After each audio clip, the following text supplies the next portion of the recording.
그러면 우리 기독교의 성례는 두 가지입니다. 하나는 성찬, 또 하나는 세례 받은 사람들로 성찬에 참여하게 되어지는 세례식. 그래서 세례와 성찬, 이 두 가지만 우리 기독교에서는 성례로 그렇게 인정하고 있습니다. 예수님도 세례를 받으셨습니다. 세례를 베푸시는 그분이 예수님이 세례를 받으심으로 그동안 교회 전통적 예식을 인정하셨고, 또 이 세례가 계속 계승되어지는, 그리고 오늘 말씀처럼 이를 행하여 나를 기념하라 하시는 메시아로서의 공생애의 선언과 함께 십자가를 지시기 전 준비하셨던 이 성례전, 오늘 이제 예수님의 몸을 기념하는 떡을 받고 피 보혈을 기념하는 잔을 받은 우리 이 모습이, 이게 극화되어진, 드라마로 극화되어진 이게 복음이 되어지는 겁니다. 근데 이제 개혁교회에서는 하나님의 말씀도 떡이라 하기 때문에 말씀을 나누면서 매 예배 시간에 드려지는 그 말씀의 시간이 바로 영적 성례전의 의미도 갖게 되어지는 것이지요. 우리는 지금 사순절 특세를 통과하고 지난 한 주간 예루살렘에 나귀 타고 입성하시고 또 기도하시고 고통스러운 처절한 그런 십자가에서 죽으신 예수 그리스도, 그리고 다시 살아나신 예수 그리스도, 그분의 일생을 우리 기념하면서 이 시간 부활절로 예배를 드리고 있습니다. 평생 신앙생활을 해오고 부활주의를 지켜왔던 오늘 이 시간, 그동안 그렇게 살아와 보니 신앙생활이라고 하는 것이 무엇인가에 대한 질문에 이렇게 정의를 내리고 싶습니다. 신앙생활은 기도생활이다. 그러면 기도만 하고 있어야 된다는 말인가? 그런 의미보다도 기도라고 하는 이 단어가 향기로운 예물, 올라라고 하는, 제사를 드리게 되실 때에 제물을 잡아 피를 뿌리고 불로 태워 연기로 하나님 앞에 올려드렸던 그 제사가 올라. 그래서 예배가 결국은 기도적 성격을 갖고 있고, 또 예배 속에는 기도가 있고, 그래서 기도도 하나님이 받으시는 향기로운 예물이라, 예물도 하나님이 받으시는 향기로운 예물이다, 예배도 하나님이 받으시는 향기로운 예물이라. 그래서 신앙생활은 뭐 예배 또 여러 가지로 설명되어질 수 있겠지만은 결국은 영성이니 기도생활이라, 이렇게 정의를 내리고 싶습니다. 왜냐하면 인간은 하나님의 형상대로 지음을 받은 존재이기 때문에 때에 따라서는 동물적 감각의 생명도 우리가 가지고 있고요. 그런데 그런 동물적 생명의 감각과 우리가 다른 것은, 우리에게는 이성이 있고 이성 위에 감성이 있고 감성 위에 뭐가 있다? 하나님의 형상인 영성이 있다. 그래서 이번 고난주간에 이런 표현을 썼습니다. 영혼 조율이라고 하는 표현을 썼습니다. 하루를 시작하면서 내 영혼을 조율하는 거예요. 악기를 연주하는 사람이 연주하기 전에 먼저 조율을 하고, 피아노를 조율하고 악기를 조율하고 연주가 시작되어지는 것처럼 하루를 시작하기 전에 내 영혼을 조율하고 하루를 시작하자. 한 달을 시작하기 전에 월상 예배로 기도하고 내 영혼을 조율하자. 1년간 특세로 내 영혼을 조율하자. 이렇게 말씀을 드리면서 인간이 위대한 이유는 영성이 있기 때문이다. 예수님이 십자가에 죽으셨다가 다시 살아나신 이 기독교가 세상의 그 어떠한 종교보다도 가장 탁월한 종교라고 말씀을 드렸습니다. 왜냐하면 부활이라고 하는 것은 물론 신화적인 부활은 있습니다. 신화적으로는 부활이 있지만은 역사적 사건 속에서 예수님의 십자가에서의 죽으심과 부활은 생명적 사건이기 때문에 그렇습니다. 결국은 뭐예요? 사느냐 죽느냐. 문제는 2000여 년 전 내가 골고다 언덕 해골의 골짜기에서 예수님 십자가에 못 박혀 죽으셨다가 막달라 마리아와 또 다른 마리아가 아침 일찍 새벽 미명에 안식 후 첫날 빈 무덤에 찾아가 그것을 보지 못했다고 해서 예수님이 부활하지 아니하셨다? 그렇지 않습니다. 말씀드린 것처럼 보지 않고 믿는 자가 더 복이 있도다. 그래서 지난 시간에 말씀드렸던 것처럼 도마가 고맙다. 왜냐하면 내가 의심할 수 있는 의심을 도마가 대신했고, 도마가 정말로 예수님이 나의 주, 나의 하나님이시라고 고백했다. 이 의심한 이 도마, 이것 때문에 어떻게 보면 이게 양심의 가책일 수도 있고요. 더 크게는 정말로 죽지만 다시 살아난 부활이 확실히 있다라는 그런 확신 때문에도 있겠지만은, 다른 제자들은 전부 다 예루살렘, 이스라엘, 팔레스타인 그 근방에서 순교했지만은 도마만큼은 먼 나라 가서, 거기 어디에? 인도 가서 복음을 전하고 창에 찔려서 순교하면서 나의 주, 나의 하나님. 그러면 보지 못했기 때문에 전설이다, 신화다, 소설이다, 그렇지 않은 이유는 생명이라고 하는 특성을 우리는 이렇게 이해합니다. 생명은요, 살아가는 삶 속에 단회적 사건입니다. 오늘 우리가 지금 살고 있어요. 2024년 3월 31일이라고 하는 오늘 주일에 부활주일로 지내기 때문에 작년에 부활주일이었지만 작년에 부활주일이 아니다. 다시 어제도 내가 24시간이라고 하는 시공간 속에서 살아왔어요. 오늘도 똑같은 24시간의 시간 속에서 똑같은 패턴의 그런 삶의 스타일이다 해도 오늘은 어제의 오늘이 아니다. 왜냐하면 생명이기 때문에 그렇습니다. 신앙은 생명적 종교다. 특별히 기독교는 생명적 종교다. 단순히 부지런하고 성실하고 깨끗하고 정직하게 살기 위해서 예수 믿는 것이 아니라고 말씀드렸습니다. 그것도 물론 중요하지만 코로나19 이후에 많은 사람들이 교회를 떠나고 교회가 텅텅 비는 이유 중에 하나가 기독교를 윤리적 종교로 생각하기 때문입니다. 정직한 것으로 따지면 예수 믿지 않는 사람들이 훨씬 더 정직할 수 있습니다. 내가 이 정도 사는데 꼭 구태여 교회 가서 예배를 드리고 기도하고 해야 되느냐라고 하는 것이, 이게 그런 사고방식 때문에 그렇습니다. 요즘 IT라고 한다든지 최첨단의 과학시대, 여러분 과학이라고 하는 것은요 반복적 사건입니다. 똑같은 것을 계속 만들어내서 지금 IT와 같은 스마트폰과 같은 그런 것들을 만들어내는 것이 과학적 사고예요. 그러나 생명은 반복이 아닙니다. 한 번입니다. 이것을 가리켜 우리는 단회적 사건이라고 말하는 거예요. 예수님이 십자가에 못 박혀 죽으시고 다시 살아나신 것은 생명적 사건이기 때문에 단회적으로 끝나는 겁니다. 문제는 이것을 내가 믿느냐라고 하는 것이 중요하다. 그래서 사수절 특세를 통해서 그렇게 기도한 거예요. 하나님, 믿습니다. 나는 믿습니다. 어떻게 보면 부모와 자식 간의 관계도 생명적 관계이기 때문에 나를 낳아주신 부모님을 내가 확인하고 세상에 태어났어요? 그냥 뭐 하는 거예요? 믿는 거예요. 믿고 살아보니까 그분의 보살핌 속에서 육체적인 DNA가 내가 물려지게 되어진 것이고, 저는 지금도 부모님들이 새벽에마다 나가서 힘들고 어려워도 내가 너희 때문에, 교회 때문에 빚은 갚았느냐, 이것 때문에 새벽에 나가서 기도한다 하시는 그 기도 나는 들을 수가 없어요. 나는 볼 수가 없어요. 부모님이 나를 위해서 기도하는지, 나를 낳아주셨는지, 나를 얼마만큼 사랑하시는지 내가 확인할 수가 없어요. 그래도 나는 그 부모님을 믿습니다. 눈에 보이는 것만 믿느냐라고 하는 거예요. 눈에 보이는 것만 믿겠다라고 하는 것이, 이게 과학적 사고가 되어지는 거예요. 생명적 사건이라고 하는 것은 예수 그리스도의 십자가의 죽으심과 부활은 생명적 사건이기 때문에 한 번으로 끝나는 거예요. 내 인생도 생명이기 때문에 한 번의 인생으로 끝나는 겁니다. 그렇다면 생명적 사건은 뭐 하는 것이다? 믿는 것이다. 믿는 것이다. 여러분, 생명이 보여요? 감정이 보여요?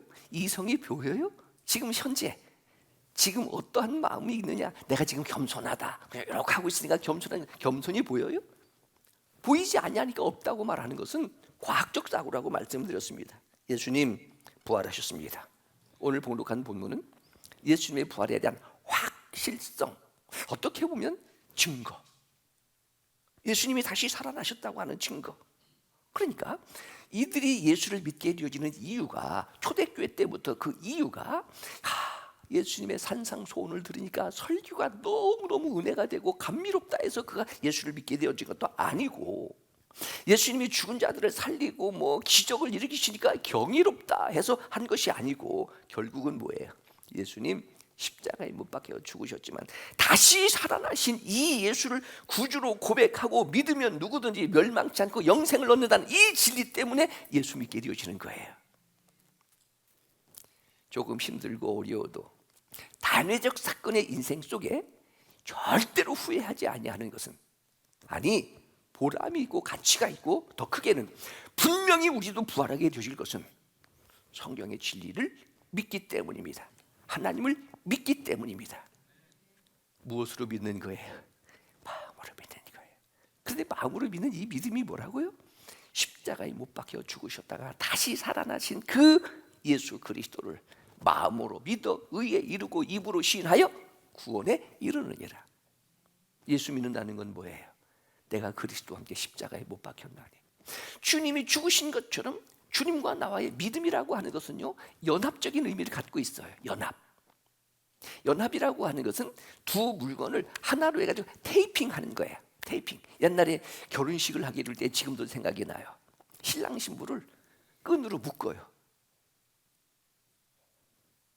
그리고 신랑의 발바닥을 옛날에는 이 석가래라고 하는 그런 집 구조에 있는데 거기에 해가지고 올려놓고 거기서 뭐 해요?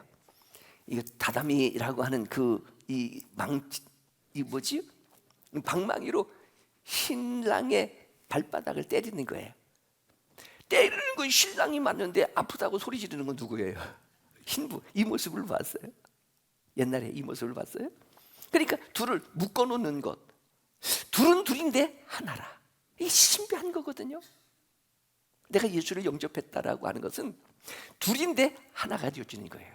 그러니까 이 부분을 바울 신학적 개념 속에서 갈라디아서 2장 20절에 그렇게 설명하는 거예요. 내가 그리스도와 함께 십자가에 못 박혀 나도 같이 죽은 것이에요.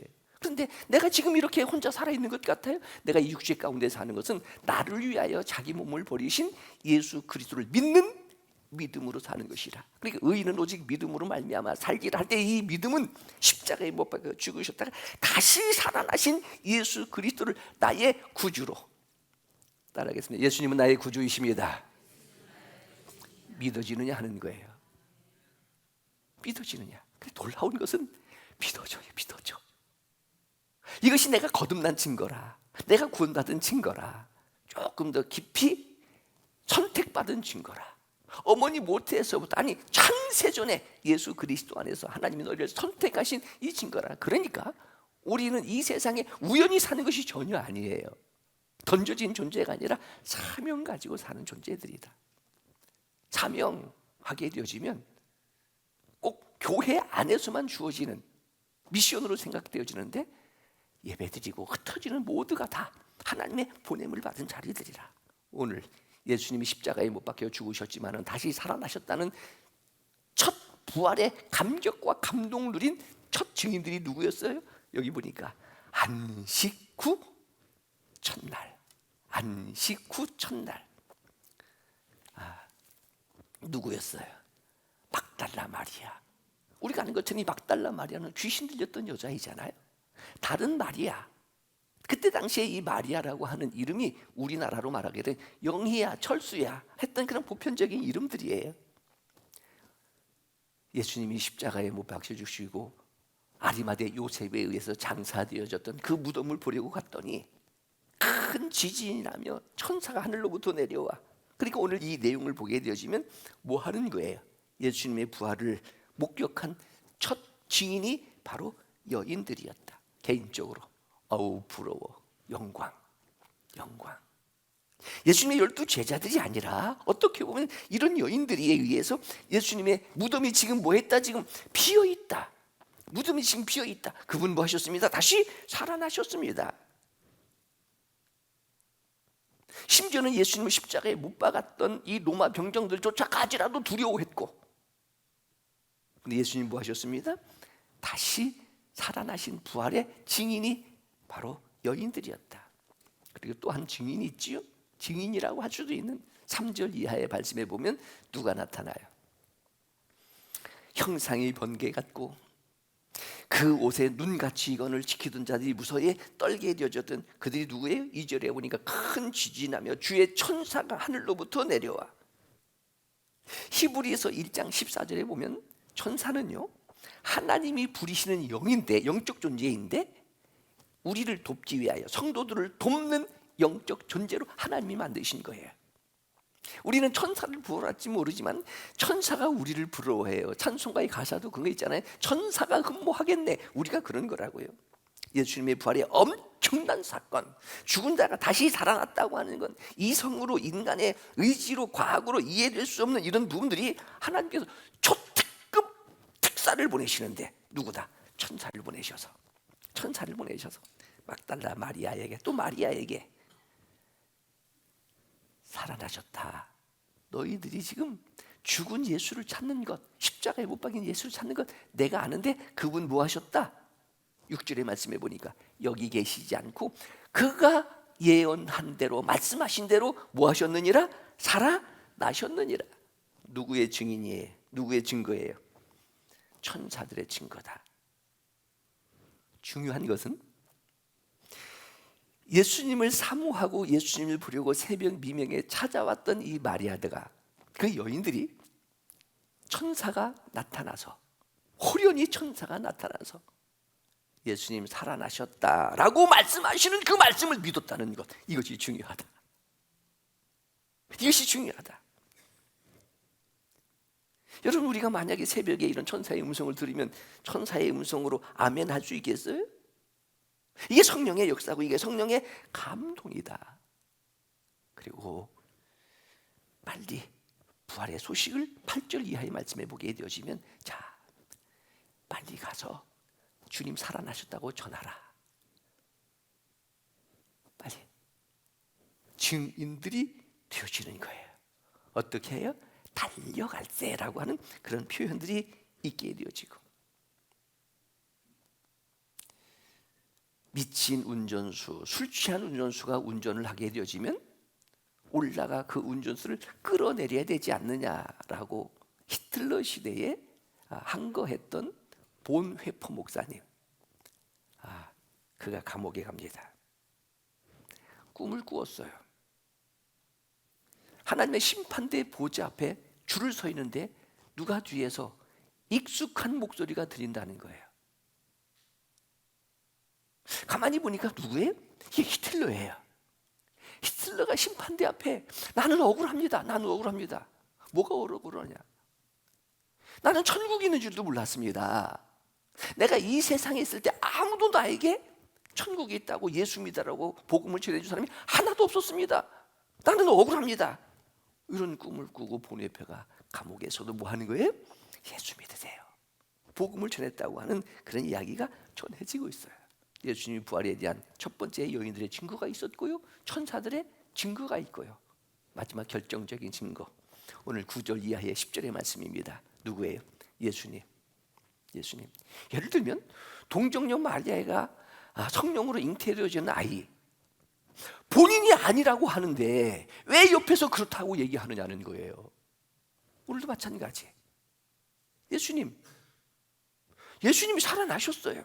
예수님이 곧 증인이 되어지는 거예요. 증거가 되어지는 거예요.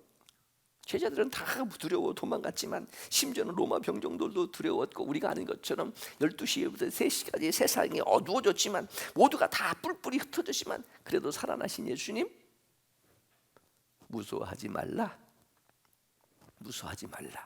또 뭐라고 말씀하셔요? 평안하냐. 그래서 부활의 메시지는 평강이라고 말씀드렸습니다. 요한복음 20장에도 평안하니요 평강이 있을지어다 이렇게 하셨던 것처럼, 제자들 이런 메시지, 부활의 메시지를 듣게 해주시는 거예요. 부활하신 주님이 평안하냐라고 부를 때 두려워했던 그들에게 필요한 게 뭐예요? 평안이니까 평안하냐 하게 될 때에 여자들이 나와 그 발을 잡고, 이게 누구의? 주님의 발이잖아요. 부활하신 주님의 발을 잡고 뭐하니? 경배하니, 예배하니. 부활하신 주님이 두려워 떨고 있었던, 여러분 죽은 앞에 이런 자연적, 초자연적 어떤 현상들, 지진 하나만 나도, 태풍 하나만 불어도 우리가 굉장히 두렵고 무서워하는데, 지금 이런 사건 앞에 모두가 다 두려워하고 있을 그때에 주님이 주셨던 것이 뭐예요? 메시지가, 부활의 메시지가 평안. 이것을 제가 깊이 좀 묵상해 보았어요. 아, 응답은 단순한 것이다. 응답이 단순하려면 뭣도 단순해야 된다. 기도도 단순해야 된다. 너무나도 복잡하니까 우리의 기도가, 응답이 와도 이것이 응답인지를 복잡해서 이해를 못하는 거예요. 그래서 두려워할 때 주님이 주시는 단순한 응답은 뭐예요? 평안하냐? 아, 신앙생활 단순하게 하자. 기도도 단순하게 하자. 단순하게 하면 단순한 응답이 오게 되어지는데, 가장 좋은 것, 지금 두려워하는 이 여인들에게 여러분 돈이 필요해요? 명예가 필요해요? 권력이 필요해요? 뭐가 필요해요? 평안이 필요한 거예요. 그러니까 평안하냐라고 물으시면서 평강을 주시는 거예요. 너에게 평강이 있을지어다. 두려워 떨고 있었던 제자들에게 나타나셔서도 주님, 너에게 평강이 있을지어다. 주님 부활하셨습니다. 내가 꼭 손으로 만져보고 옆구리에 손을 넣어봐야만 믿겠느냐 하는 거예요. 말씀드렸지요? 그런 의심이 있었지만은 도마가 직접 만져보고 믿은 것은 아니었다. 보여주시는 거예요. 그런 그림이 있어요. 도마가 의심할 때 예수님께서 손을 내밀면서 한번 만져봐 라고 하시는 그런 유명한 그림들도 있게 되어지는데, 주님 부활하셨습니다. 여인들의 증거가 있고요, 천사의 증거가 있고요, 예수님이 직접 나타나셔서, 야, 어디서 만나자? 갈릴리에서 만나자. 갈릴리에서 만나자. 이것도 나름대로는 아주 의미 있는, 왜냐하면 제자들 부름 받았고 따랐던 자리가 어디예요? 갈릴리예요. 그러니까 첫사랑의 회복을 말하는 거예요. 바로 그곳에서 다시 만나자 하는 거예요. 어떻게 보면 거기가 그들의 영혼의 고향이 되어지는 것처럼, 부활을 목격하고 경험한 여인들, 큰 기쁨, 8절, 그리고 경배, 발을 잡고 경배, 그리고 갈릴리에 가서 형제들에게, 제자들에게 예수님 살아나셨다 전파. 오늘 내용입니다. 오늘 새벽에 고린도전서 15장 부활장을 오늘 하루 꼭 한번 읽어보자라고 말씀을 드렸습니다. 왜냐하면 당시 초대교회라 일컬어지는 고린도 교회의 성도들이 오늘 우리가 갖고 있는 이성적 사고로 어떻게 죽은 자가 다시 살아날 수 있느냐라고 하는 많은 의심을 가졌을 때에 바울이 십자가의 사건을 아주 역사적으로, 논리적으로 설명한 것이 고린도전서 15장인데, 고린도전서 15장 마지막이 부활신앙의 삶이면서도 결론이에요. 그러므로 형제들아, 또 여기서도 역시 권고하는 마음이겠지요. 사랑하는 형제들아, 견실하며 흔들리지 말고 항상 주의 일에 더욱 힘쓰는 자들이 되라. 이는 너희의 수고가 절대로 주 안에서 헛되지 않은 줄을 알미라. 이것이 부활신앙의 마지막 총 결론입니다. 예수님 부활하셨습니다. 주님과 접붙여진 부활의 생명 그리스도의 영이 내 안에 접붙여져 있다면, 영접되어져 있다면 우리 죽어도 다시 살 것입니다. 부활의 신앙이 세상을 이기는, 견실하여 흔들리지 않는, 더 열심을 품고 주님을 섬기는 이런 일들이 헛되지 않을 것이니까, 이런 부활신앙으로 믿음 지켜가는 영광의 성도들이 되시기를 축원합니다. 기도하겠습니다. 하나님 아버지,